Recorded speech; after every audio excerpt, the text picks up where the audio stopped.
Untuk di bagian power yang boleh di tap itu dari voltase yang berapa volt, khususnya di bagian trafo. Jadi kemarin saya coba pengetepan untuk di bagian power itu menimbulkan suaranya serak.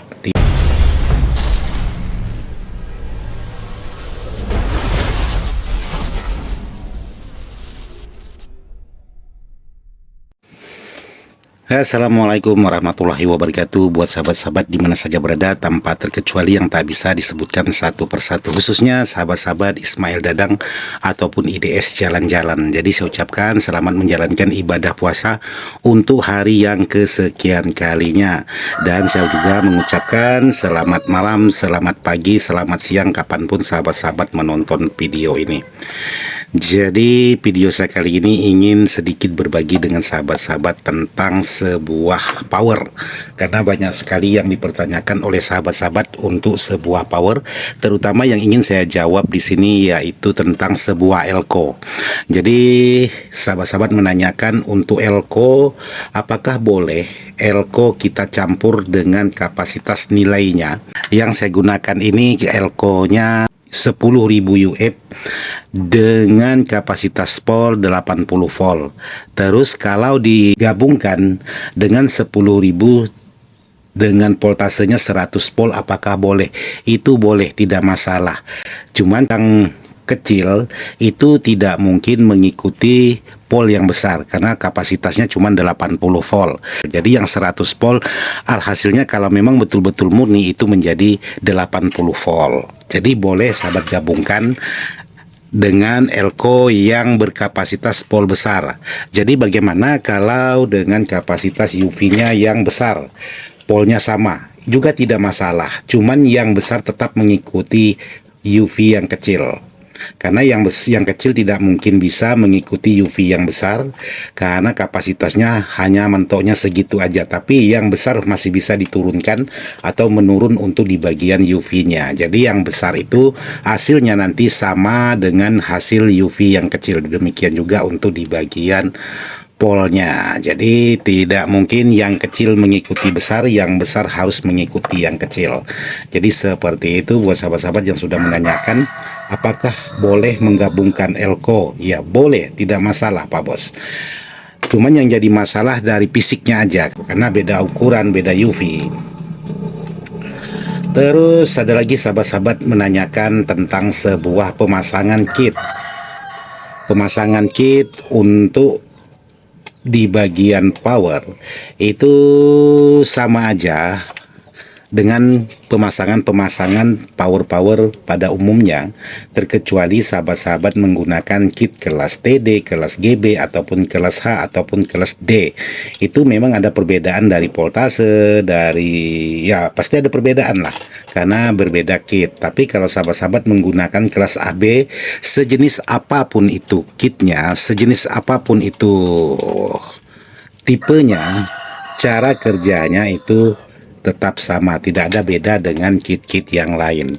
Kelas AB juga ada cara pemasangan yang beda, seperti contohnya yaitu kalau sahabat-sahabat menggunakan kit sejenisnya Blazer, itu pemasangannya beda. Bedanya dari mana? Bedanya hanya dari pemasangan tegangan. Kalau pada kelas-kelas AB pada umumnya itu biasanya kalau transistor yang bertipe C udah pasti tegangannya ke plus, yang kapasitas A sudah pasti ke tegangan min. Tapi kalau untuk Blazer dan ada kit-kit yang lain yang sama cara kerjanya dengan Blazer, itu sebaliknya, yang C menjadi min, yang min menjadi C. Jadi seperti itu aja perbedaan untuk pemasangan sebuah kit maupun kit apapun itu yang sahabat gunakan, cara kerjanya tetap sama pada umumnya kelas-kelas AB. Jadi ada lagi sahabat-sahabat yang menanyakan, Bang, untuk merakit power, menentukan kinerja power keluar berapa watt untuk di bagian outputnya, itu ditentukan dari apa dan dari mana? Apakah dari jumlah transistornya atau dari besar kecilnya trafo? Ya, kalau untuk di bagian hasil kekuatan sebuah power itu ditentukan dari transistor, iya juga pasti.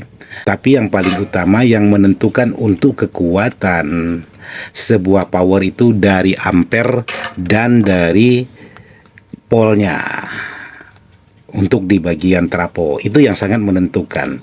Walaupun menggunakan transistor satu daerah ataupun satu kampung, ya tetap segitu dan segitu aja yang namanya kelas AB.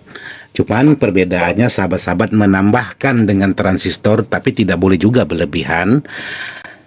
Menambahkan transistor semisal seperti yang di hadapan saya ini 6 set, 1 2 3 4 5 6, dan yang ini tepannya sahabat ingin tambah 4 lagi menjadi 10 set. Kekuatannya tetap sama seperti yang 6 ini. Perbedaannya kalau sahabat tambahkan lagi 4 set menjadi 10 set, itu hanya tidak cepat panas aja. Karena untuk di bagian transistornya kerjanya itu sudah terlalu ramai. Dengan beban-beban tertentu dia merasa ringan untuk menghandle speaker tertentu karena saking banyaknya transistor. Tapi kalau sahabat-sahabat memasang terlalu berlebihan, justru sebaliknya. Jadi power sahabat-sahabat bisa berubah menjadi serak untuk di bagian suaranya, bahkan hilang tenaga kalau terlalu banyak dengan transistornya tidak seimbang dengan ampere dan tidak seimbang dengan voltasenya. Jadi seperti itu buat sahabat-sahabat untuk jawaban saya tentang transistor.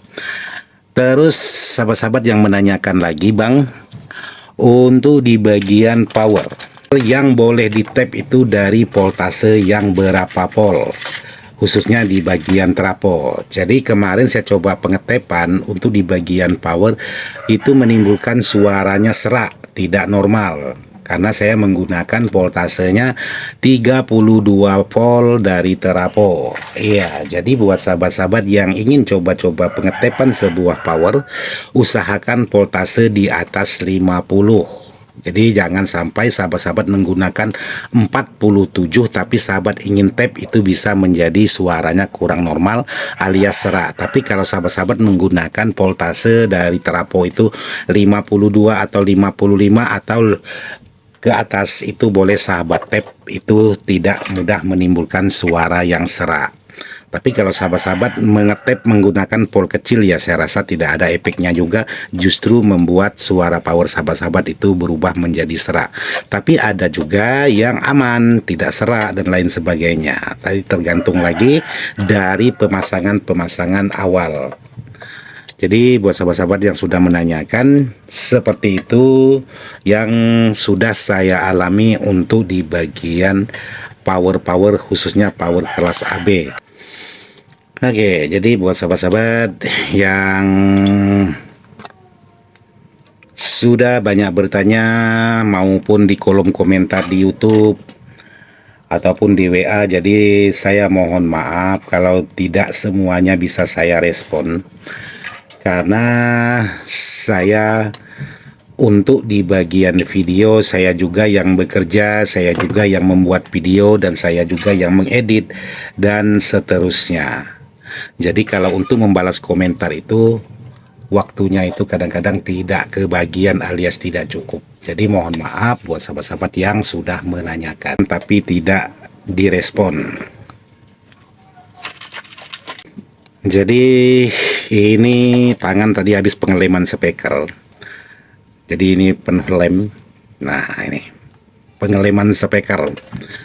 Karena persiapan untuk malam takbiran, biasanya sound system saya digunakan untuk pawai takbiran. Jadi dipersiapkan karena kemarin menggunakan genset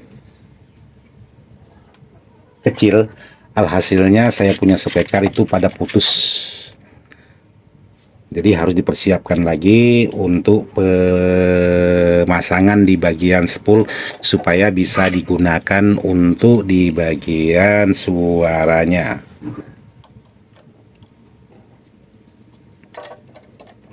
Jadi kali ini untuk kit yang saya pasang ini saya ingin coba buat power BTL dengan versinya saya. Apakah bisa bekerja dengan sempurna atau tetap sama seperti pada umumnya kelas-kelas AB. Jadi kali ini saya hanya ingin coba aja dulu untuk membuat power BTL versi saya seperti ini, masih menggunakan PCB polos yang sudah saya sablon kemarin. Cuman saking pedenya saya, barang ini belum tentu normal, belum tentu bagus untuk di BTL, tapi kalau untuk non BTL ini sudah saya uji, hasilnya sangat memuaskan.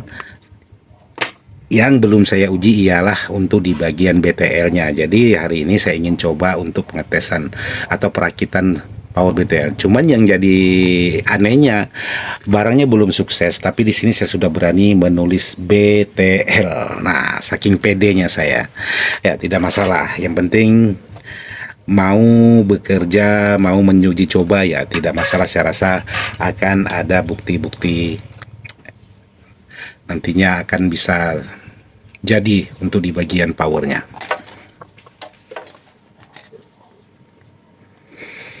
Jadi ada lagi sahabat-sahabat yang menanyakan, Bang, untuk merakit satu unit power itu biasanya abang membutuhkan berapa hari?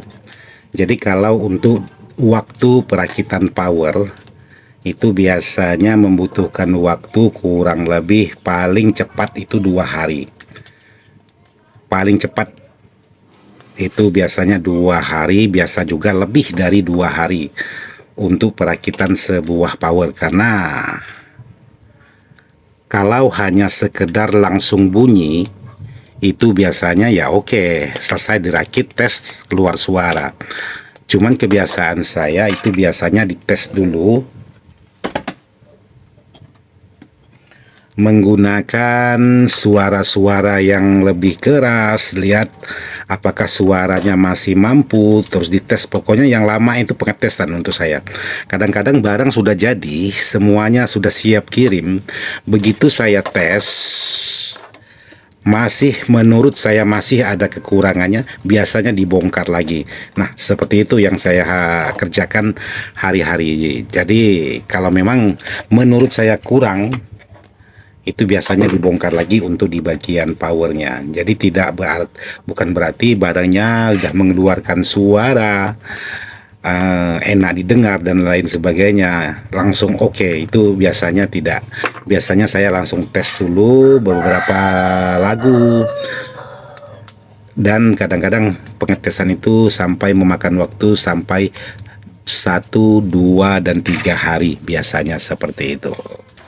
Jadi ini mau lanjut sahabat-sahabat, tenolnya atau timahnya sudah habis. Nah seperti ini.